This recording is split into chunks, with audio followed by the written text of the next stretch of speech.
So for example, if there is a fracture line, for example, on the small finger that might be oblique, might be at an angle, the surgeon would take one pin and drive it through the side of this bone on the small finger side of the hand into the next bone for stability, and then take another pin and drive it through, ideally through the, let's say the line, for example, is, the fracture line is oblique like this at an angle.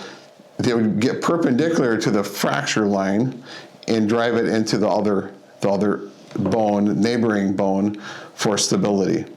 And then that gets trimmed off, so it might be sticking out like this. Let me show you on my hand.